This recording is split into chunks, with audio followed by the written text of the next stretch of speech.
So, here we have the executioner's chain of office dating from 1801 to 1900.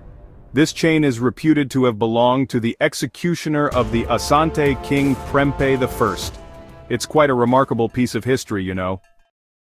A chain of office, well, it's really a mark of the importance of a position. This particular silver chainmail necklace was crafted in the 1800s. It's said to have belonged to the executioner during the reign of King Prempeh I, who ruled from around 1870 to 1931. His original throne name was Nana Kwaku Dua III, and he was also known as the Asantehene, or ruler of the Asante Empire, which was a powerful West African state in what is now Ghana.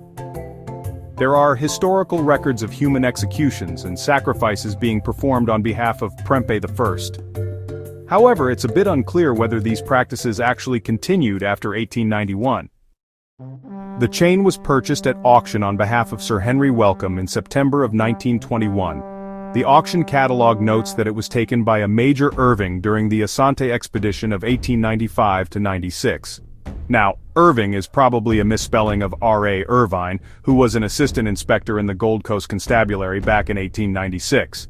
He later rose through the ranks to become a major in the West African Frontier Force, which was formed by the British Colonial Office. Britain fought 5 wars against the Asante between the 1820s and 1900. The 1895 expedition, also known as the Fourth Anglo-Ashanti War, is considered one of 2 minor wars since Prempeh I chose not to retaliate with his own army against British forces, attempting unsuccessfully to come to a peaceable agreement.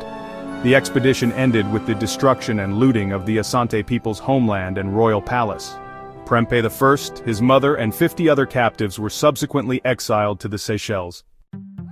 Prempeh I was allowed to return to his homeland in 1924, where he was recognized as Kumasihene, a chief in Kumasi, the capital city of the Asante region, by the colonial government in 1926. As the leader of the amalgamation of Asante chiefs and other chiefs of other tribes, Prempeh I was referred to as Asantehene. Prempeh died in 1931 of natural causes. Prempeh I pursued the restoration of the Asante Confederacy, which was successful on January 31, 1935, after his death. History is closer than you think. I know you are yearning for more. Don't forget to hit the subscribe button, like this video, and tap the notification bell so you never miss our exciting content.